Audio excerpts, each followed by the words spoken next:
Welcome to the Black Entrepreneur Experience podcast, inside the business, buzz, and brilliance of Black entrepreneurs. Here is your host, Dr. Frances Richards. What happens in Vegas goes all over the world on Black Entrepreneur Experience episode number 413. Thank you for joining us as we elevate the Black Entrepreneur Experience by interviewing CEOs, thought leaders, innovative thinkers, and Black entrepreneurs across the globe. I'm your host, Dr. Frances Richards.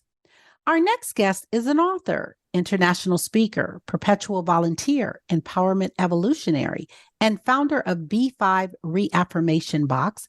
Welcome, Pamala McCoy. Thank you so much for having me. I'm delighted to be here. You're welcome. I've given our audience such a brief bio. Why don't you fill in the gaps and share with our audience what you'd like them to know about you and your business? Oh, wow. Big question. Well, about me, I am hailing from what we call North Carolina home. My father was active duty military, and I subsequently married military. So moving around is kind of what I know and has helped me to grow, though I don't have the experience that some have of being born in one location and going to kindergarten and graduating from high school with the same group of folks. Of course, being a military brat, didn't have that opportunity, but I think that there's a lot of advantages, though, to the lifestyle that we had. Never are you grass growing under your feet, right? You're forced to dialogue and communicate because you're constantly, meeting new people, different backgrounds. I had an opportunity to see a lot of the world as a result of my father being active duty military and then subsequently marrying. So, and my husband actually, who I refer to as my heartbeat, served 30 years in the Air Force.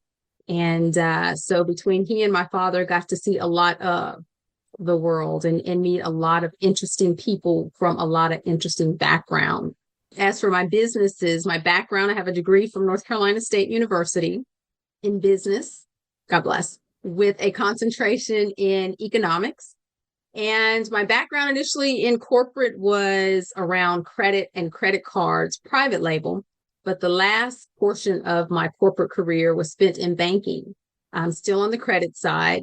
And while I was kind of winding down on the banking side, I launched my very first company, Bonafide Credit Consultants, LLC.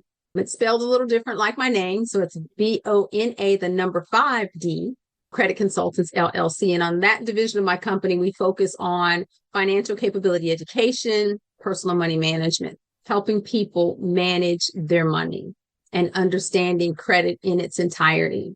And then fast forward, 2019, the concept, the idea, the assignment came to me, and I officially launched the newest division of my company that you see here, the B5 Reaffirm. And that division of my company, we focus solely on the self-esteem of females. And I refer to that as my assignment from the big guy. And with that assignment, of course, like all assignments from him, come with a great deal of responsibility, accountability, but not always clarity, right? We are forced to really just go, as it says in the word. And so when I launched, like anything else, my anticipation was to have impact. That's always my one word as why I do what I do. And what I mean by that is simply that whomever's path that I crossed, whether it's for long term or whether it's attending one of my workshops or just passing them on the street and saying a good morning or a hello, that their life is changed in some way because of that intersection. Because I don't believe in coincidences. He's always orchestrating, right? We just have to be obedient and intentional about seeing that. And so with B5 Reaffirm, no different than anything else, my desire was to have impact. And impact I have had. But one unanticipated benefit, an amazing thing that happened, this program that was really a download from him has literally saved the lives of some females. And that was something that I had not planned for, but what an amazing outcome. And there's so much hurt in the world. There's so much lack of hope in the world. And so with both of my companies, the aggregate goal is, in addition to impact, is to provide tools that allow anyone who participates in the programs to get tools that they need to become better versions of themselves. That is with their money as well as their mind. And it's not mutually exclusive because we all know if you're not in a good headspace, you make bad decisions overall, to include financial decisions. I'm often asked why I focus so much on females as opposed to males, because both of those, when you're talking about money, when you're talking about self-esteem, they both are not a gender issue. They are a human, a person, an individual issue. But why I focus on females, because that was my assignment for one.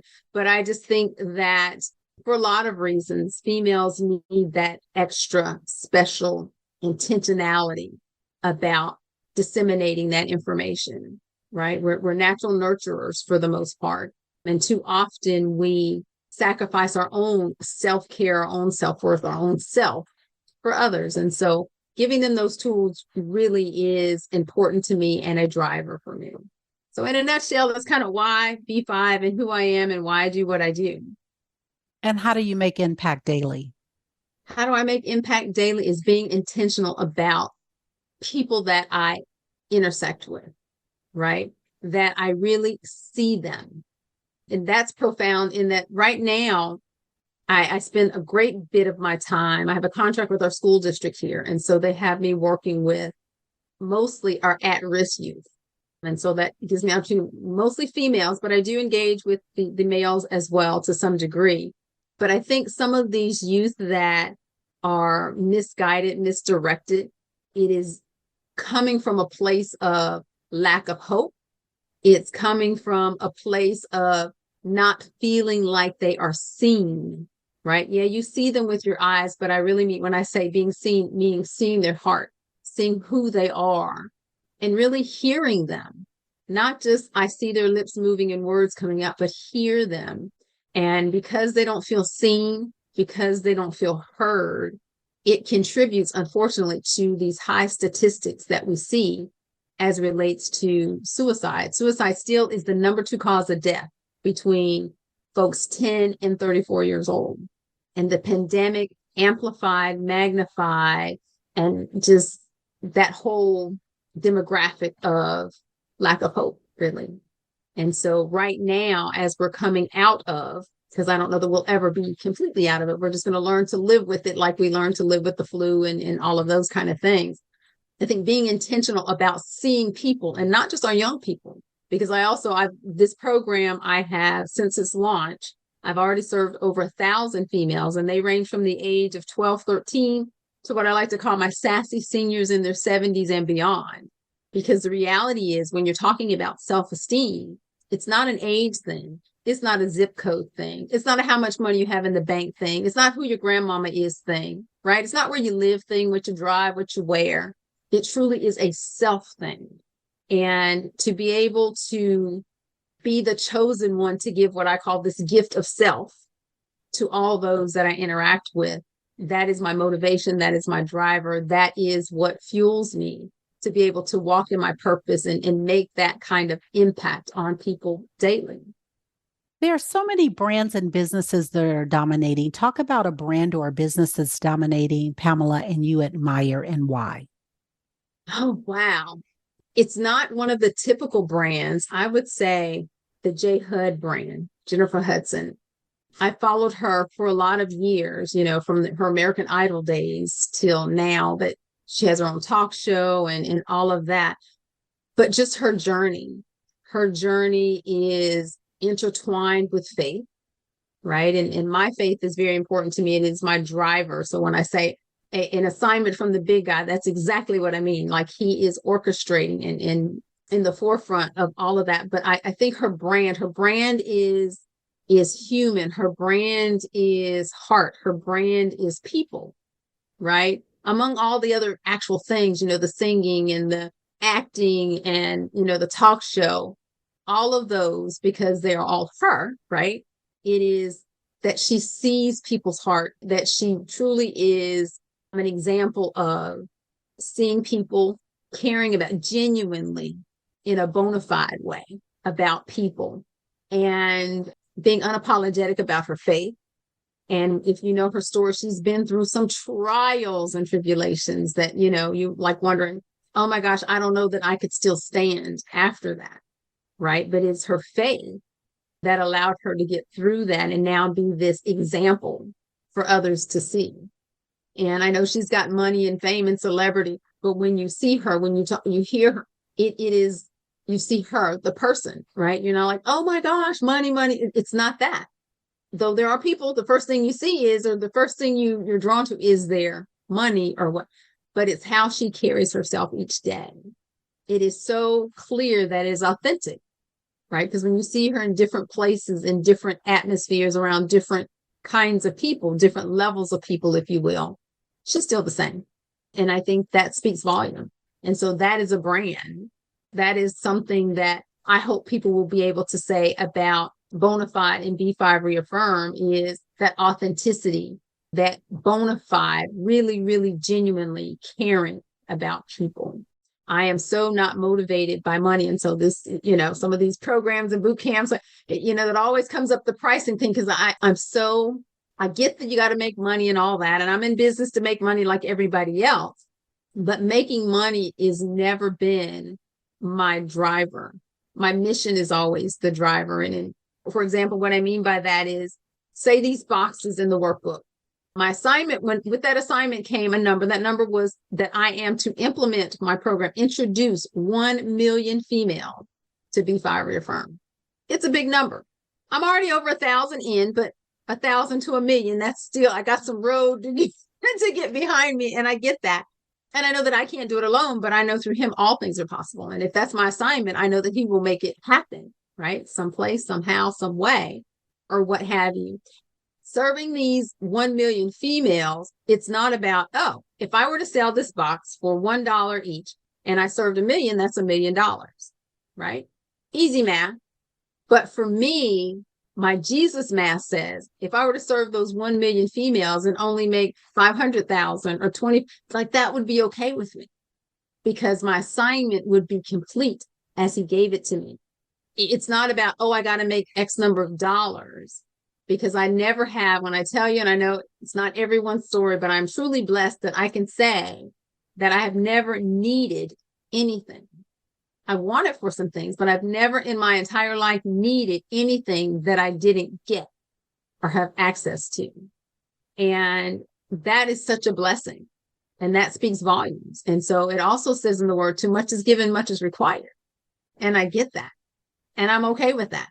I'm going to be okay, because he's going to make sure that I'm okay. And as long as I continue to walk in my purpose, the money will come. What amount of money? I don't know. I'm not really focused on it. Whatever it's supposed to be, it's going to be. But whatever it is, it's going to be okay. Because there's no greater feeling than to have someone have gone through your workshop, or you've touched them in some way, and they come back and they tell you their testimony. The very first person, when I launched B5 Reaffirm, the very first group, they were almost like my beta group, if you will, was an at-risk, the nonprofit that serves at-risk girls.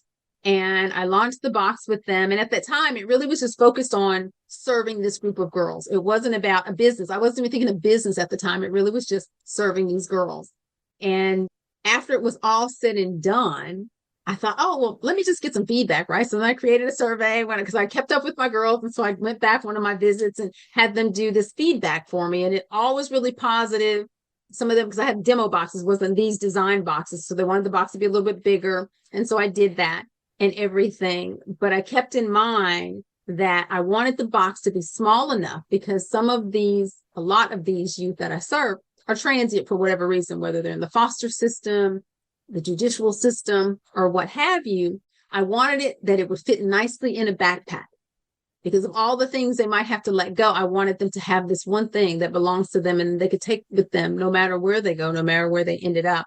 So fast forward, the program's over, end of the year comes, and I had supported this particular nonprofit financially for many, many years. And as with most nonprofits, end of the year, they send out these contribution letters. And so they'll spotlight one of their clients, telling where they're from, why they ended up at their agency, and how the agency helped them. Please donate, right? And so imagine my surprise, because when I'm working with all of these at-risk youth, I never know their backstory unless they choose to share it, right? And so this particular young girl, I didn't know her backstory either. So imagine my surprise, but not coincidence, because I'm sure he orchestrated that. My letter that year was one of my girls. And when I read her backstory, I was in tears. Like, I could not believe all that she'd been through. Like, to be 15 and had been through all of those things, it just blew my mind. It was heartbreaking. I was devastated. So I pulled myself together and I go back to get the feedback surveys that I had done months earlier to see specifically what this young girl said. Two things. One of the questions I asked was about the box and how do you use the box? And she said, one thing I love best about my box is that I could depend on my box. And with these kids, having some that is reliable and dependable is something that's not in their vernacular. So that was moving. And then she said, I use my box most when I'm having a bad day, exclamation point. And I thought, wow, that's really profound. Impact, right? So check the box, I had impact. Later, I found out that speaking with one of the counselors there, this particular young girl, in the darkest moments, thinking about committing the ultimate act, but the box.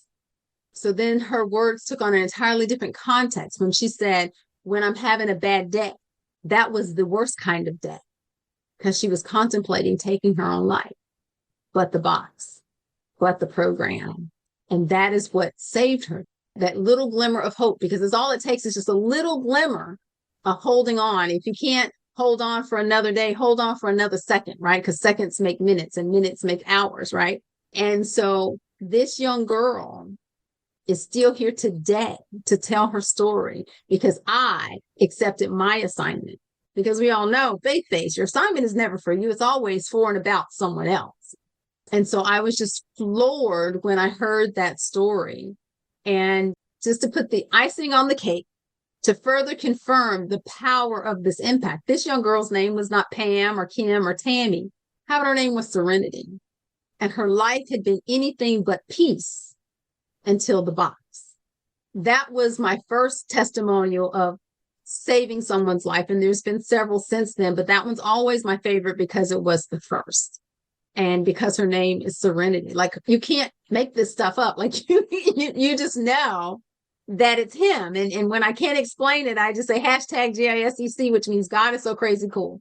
Meaning there is no real explanation other than it's just him. And it is the power of his orchestration. And so, for me, that and those kinds of stories keep me going for just those moments of that I have the ability to impact someone's life at so many different levels and so many different degrees. And I've written a couple books and I'm writing. So with this, I've been journaling since I started B5, this journey. And so all the highs and the lows and the lefts and the rights and the happies and the sads and all of that has been journaled. And I eventually will write a book about this B5 journey. And I think, I know that it's going to be powerful and it's going to be written to touch different people for different reasons, right? Some reader is going to need to know the power of accepting your assignment.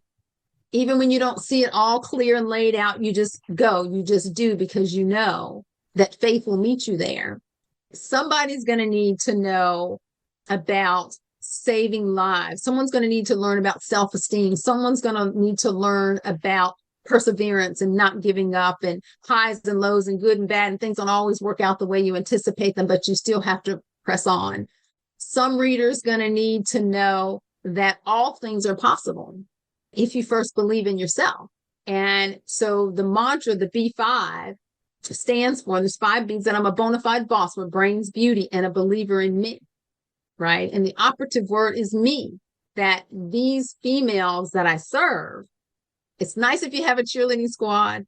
It's nice to have people believe in you, but understanding that that is not a necessity. And oftentimes it doesn't show up.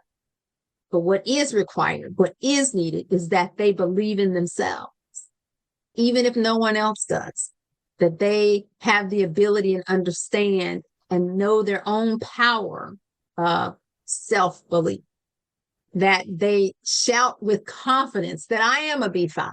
And they know that they know that they know with every fiber in them that they are in fact a B5. And no one can tell them any different. Even life's crumbling and things that happen, even that won't shatter or shake their belief and their knowledge that they know that they are in fact a B5.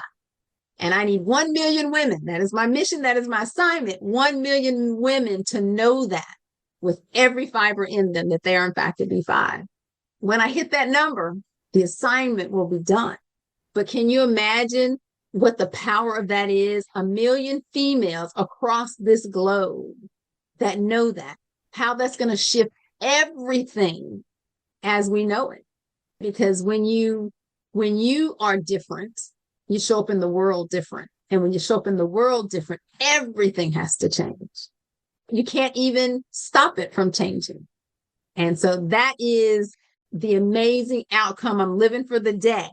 When I just stand before these women, as far as the eye can see, and I say, I am a B5. What is a B5? And they say it in concert so loud that it's left me, that I'm a bona fide boss with brains, beauty, and a believer in me, in myself. And you're welcome to come along, but I don't need you. It's not a requirement. So yeah, that's kind of, my drive. And I won't stop. I can't stop. I can want to quit, but it won't quit me, right? So I want you to have a monologue. I want you to name this person, living or not, and they have inspired you so much. Who is that person, and what are you saying to that person? Oh, wow. Oh, don't give me emotion. Because I'd have to say my mom. She's always been that for me. Both of my parents have been that cheerleading squad that I spoke about. I have been blessed in so many ways, but to have them always there, supporting, encouraging, affirming, inspiring. My parents, they weren't born with silver spoons in their mouth, but they were driven, and they passed that drive to all 4 of their kids. And so we are each successful in our own right, and it's because of our parents. So in a word, my mom, she was my everything, and still is, So I remember when I wrote my first book, my prayer was that I don't care if I don't sell a single book. My mom's health was failing. And I said, I just need this book published so that my mom and my dad can receive it, to see the fruits of their labor. And God granted me that. My mom, when she got her copy of my book, my brother's like, she would go to the adult activity center, and you could have bought her for a penny. He was like, she was in there, this is my baby. Like, she was so proud. And that was everything. And my dad, just this past Saturday, April the 22nd, I'm a true daddy's girl. I got married on my dad's birthday. So my dad turned 90 years old on Saturday. And my husband and I celebrated our 28th wedding anniversary, and we've been together 31 years. And so when I refer to him as my heartbeat, he is truly that. He has, when your father hands you off to your husband at the altar or what have you, he willingly and wholeheartedly took over those reins to be that number one cheerleader, that supporter, that encourager, that person. And I always say that, when you get married, you're hoping, right, that that's that person, but you never really know until the rubber hits the road.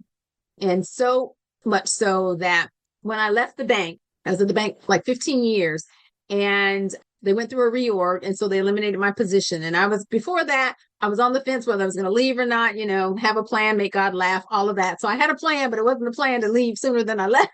Right.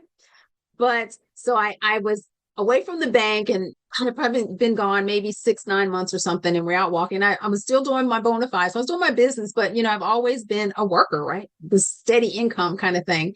And my husband and I were out getting our exercise. And I said to him, I said, how do you really feel about me not having regular income, right? I've worked since I was 15 and a half, right? And I always went from one job to the next. So I never had been, without steady, knowing what the amount is and when it's coming and all of that. And we all know as an entrepreneur, it is so not that.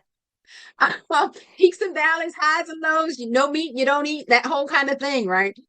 And so I kid you not, my husband stops dead in his tracks as we're walking, and he looks me in my face and he says, have I ever? And he ran down this whole laundry list. Have I ever said we needed the money? Have I ever said bills on, and no. I was saying no to all the questions that he was posing to me.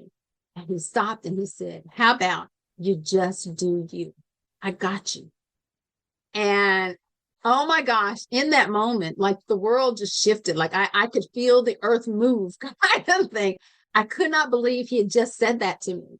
And so when I got home, all tears and I had to call my daddy and tell my daddy what he said to me. Like, I was just like, oh my gosh, like, this is what he said. Just do you. I got you. And how about, I have not looked back. I left corporate in 2013. I have not been back in corporate. And we're now in 2023, 10 years later. My husband still got me, although the business is doing well. And I tell people it's different because I didn't have that pressure that some entrepreneurs have. If you don't get this next contract, your bills aren't going to get paid or this or that. I've never had that kind of pressure or what have you.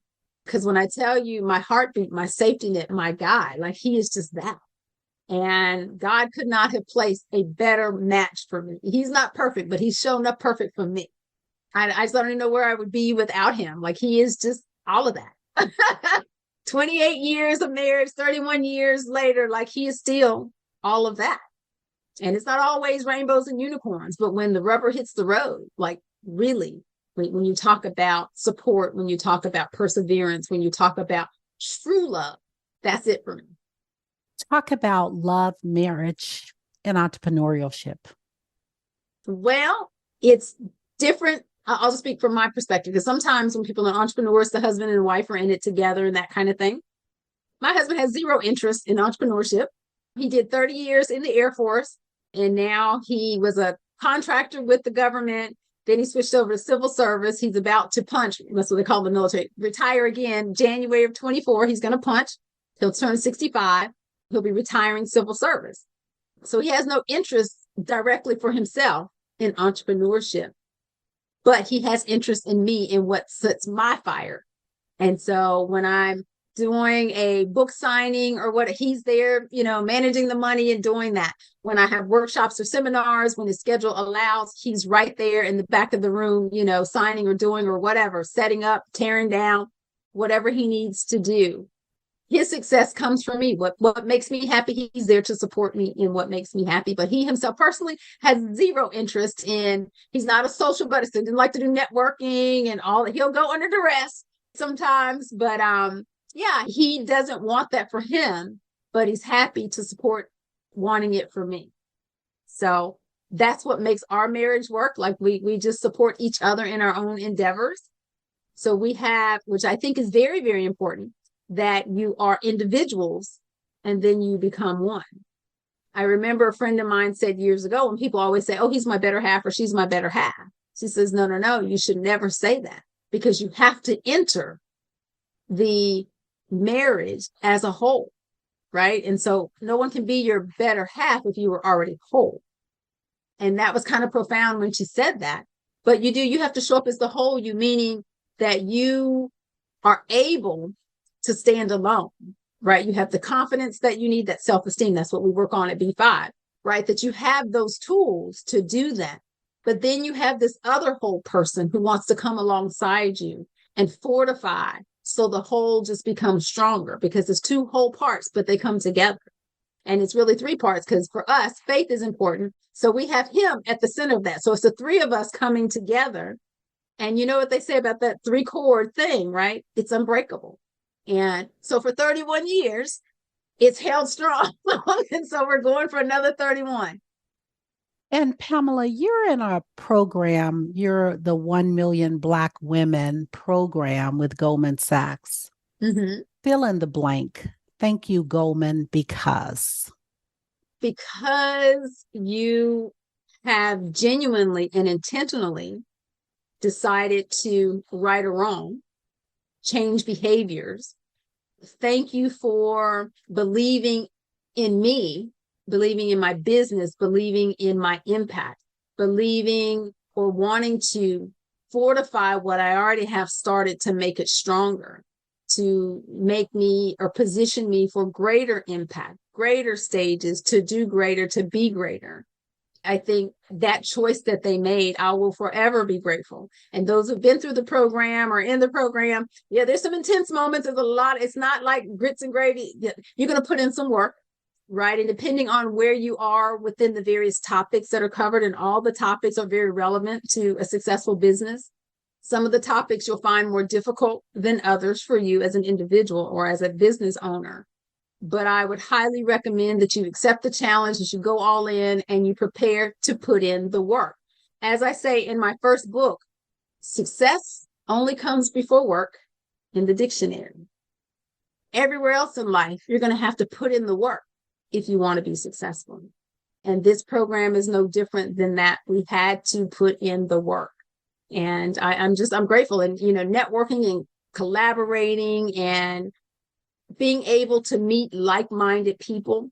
The first day that we walked into their headquarters, I said to my husband, as soon as I stepped foot in the room, it was electric. Because to be in there, in my cohort, there's 148 melanin sisters, I say. And to be in this room with that kind of firepower, and forget what people say about women can't be in the room and we're crabs in buckets and all of that, not in this setting. When I tell you, when I stepped foot in the room, you could feel the electricity and it was powerful, right? And so, of course, with that being that many people, I wasn't able to meet everybody, but I'm looking forward to, when we go back for graduation, getting to connect with some more people. And then subsequently, as time goes on, we'll have the lookbook and all of that and be able to connect with people. But for me, I think the program was awesome and a definite value add, definitely worth the time that I put into it. And what we did is not a one and done. It's kind of, you lay the groundwork, but you continue to build, right? So it's not, oh, graduation is over. Yay, we're done. No. If you are wise, you will take the starter things, right, and to continue to build on those things that they taught us or expanded for us or, reminded us. In some cases you already knew, but it's like, oh yeah, I let that slip a little bit. Let me bring it back to the forefront. So I think it was amazing. And someone's listening to the interview and they're thinking about applying to the program. What would you recommend? I highly recommend it. You need to clear your schedule a little bit, right? Your business still has to run. So, you are the CEO. So you best decide how that works for you. But I highly recommend it. Because like I said, no matter where you are in your business, if it's ideation, just starting out, or you've been in business for a while, you're trying to scale, or you're just trying to firm up your foundation so you can build or what have you. It doesn't matter where you are in your business. There's a lot of value add. But like anything else, you're only going to get out of it what you put in, right? So if you don't clear your schedule to the point that you can really do what is required. Unfortunately, I won't find out, but they are very clear. They said it several times. If you do not do what is required in the program in terms of turning in your homework and your meetings that you have to attend and all of those kind of things, you won't graduate, right? And I believe that to be so. I won't find out because that's not how I operate, right? I'm bona fide. We're going to get things done. I always say I'd rather be an hour early and sit in the parking lot to be 5 minutes late. I'm a stickler for on time, being on time, respecting people's time. And I am a finisher. I don't want to start if I'm not going to finish. That's just who I am in my business, personal and professional. That's just how I am, right? And so if you make the decision to apply, with that decision, hopefully you have decided that you're going to do what is required to see it through. How can we support your business, Pamela? Oh, wow. Supporting my business, I need help getting that 1 million, right? And so wherever females are gathered, whether it is, I often say I want to be on the women's conference circuit, right? There's women conferences going on all year round. They're not all, faith-based. Some of them are professional-based. Some of them are sorority-based. It doesn't matter. Wherever females are gathered, I want to be a part of it. I want to get connected, to be a keynote, to do conferences, to collaborate with other people with what they've got going on. Any opportunity to get before females. And I keep stressing females versus girls or women, because again, self-esteem is not an age thing. So those that are 12, 13, right up to those sassy seniors in their 70s and beyond, I'm game. I'm open for it. I'm wanting to collaborate, because collaboration is that new currency. No person is an island. I know for sure I will not get that 1 million number trying to be a solo act. And so I really enjoy collaborating with others, right? And adding, because then we each get to expand our capability statement, right? When we're partnering to get things done. And though both of my businesses are for profit, my largest client base actually is nonprofits. And that is because they serve females in different capacities. So whether it's an agency that's serving girls or young adults or single moms or seniors or what have you, all of them open to and ready, willing, and able. So hopefully they will reach out to me. My website is there, thePamalaMcCoy.com, but you have to make sure you spell the Pamela correct. I'm 3 A's, no E. And all my contact information will be there. Yeah, I would absolutely love to partner with folks in your listening. And my passport is current, so I will go across the water if I need to. Pamela, if you conducted this question, what is the one question you would have asked yourself? I want you to ask the question and answer it. Probably maybe what was one of the most impactful lessons learned in life? And my answer would be to always be a lifetime learner.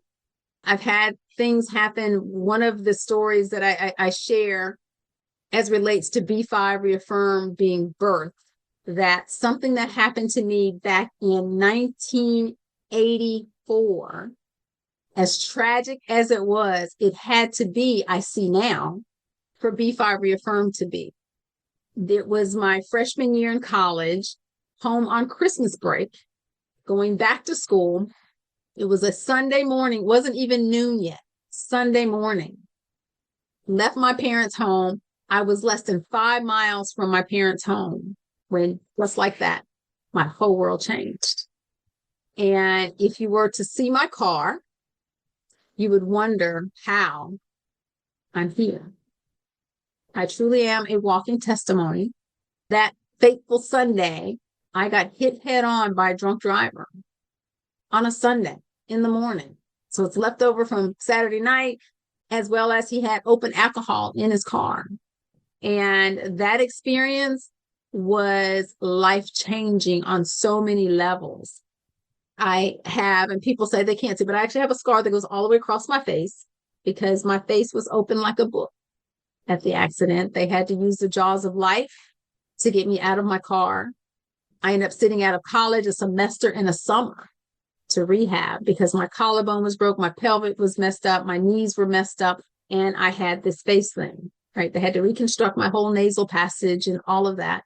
But I survived, right? And so even then I realized that was him, in that people had been in less impactful accidents and didn't survive. So how was I in such a tragic accident and survived? And that is because he had work yet left for me to do. And so now, as I'm talking about self-esteem and giving these females that I serve these tools of self-empowerment, this gift of self, I can speak in first person about my scarring happens to be external, but some people, the scarring that is as impactful is internal. But I can't hide my scar, whereas some people with the internal stuff, they can kind of hide it for a while, but not forever. And so they can see what it means to persevere. They can see what it means to find your own self-worth and not rely on other people to give that to you. Because for a long time, I felt like my scar entered the room before me, it's like, hi, how you doing? That people, all they could see was my scar and they couldn't see me. And some people, they were actually kind of put off by the scar. And at first, it kind of hurts, like, oh my gosh, like really, they, but when you have self-esteem and you know that you're a B5, when people react and respond to you in that way, you can bounce back and keep it moving, because the reality is you don't need them in your purview. If people are put off by the scar in the center of my face and don't see me, I don't need you to see me, right? Go kick rocks is how I feel about it, right? For some people, they need to realize when they see me and hear my story that though it was a delay, it was not a denial. With the scar in the center of my face, I graduated with a college degree. With this scar in the center of my face, I dated. With this scar in the center of my face, I got married. With this scar in the center of my face, I've been married 28 years. With this scar in the center of my face, I had a successful professional corporate career. With this scar in the center of my face, I am now a successful entrepreneur. With this scar in the center of my face, I am a Nini. I am a great Nini with this scar in the center of my face. So with this scar, nothing limits me with this scar in the center of my face. But when it first happened, you're thinking like, oh God, like, couldn't you like scarred me in my chest or, my stomach, someplace that I could easily cover up? And like, why in the center of my face of all things? Why in the center of my face? But now I see that had to be for B5 Reaffirm to be, because people need to see the power of him. It's not even the power of me, it's the power of him and what he can do if you just let go and let him. My husband didn't know me before the scar. So like he fell in love with the scar in the center of my face. Like it did not deter him. And so somebody needs to know that they may have a scar, and it may be, like I said, an internal scar, or what have you, but that doesn't make you damaged good, because God don't make no junk. So it just makes you different. That's your unique story. And you can use that story to be timber on your fire to accomplish whatever your purpose is that he has you here for. And I honestly believe, nothing happens by coincidence or what. Everything is intentional. Even what we think is the hurtful or the bad stuff, there's messaging, there's lessons to be learned in all things. And I tell people, and I stress to these young people in particular, that you can learn something from everybody, anybody, you can learn something. Even the worst person you can ever think of, you can learn something from them if you're intentional about doing that. And your path crossed with that person, that's how you even know of them or know them for a purpose. We got to learn the purpose. Right? We got to, why did I meet this god awful person? I share one of my bosses in my corporate past. He was the worst. I mean, he just was not a good person, not a nice person, not a good person. And he had all kinds of hangups, but how about all those hangups were his hangups? He had hangups with females being in charge. He had issues with minorities being in charge. And then you got me, 2 for 1, right? But I'm ready. Because what he didn't understand was who I really reported to, and that he's always going to take care of his own. And so I was the last one standing. Like, you can shoot your best shot. I can stand because I'm rooted in my own faith, my own belief, what I know to be true about me. So I didn't need him to affirm me, to say, you are an excellent executive.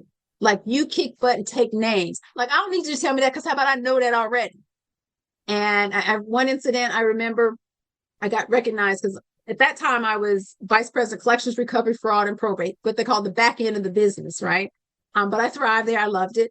And I got recognized nationally, one of the 5 females to watch in the nation, not our state, in the nation.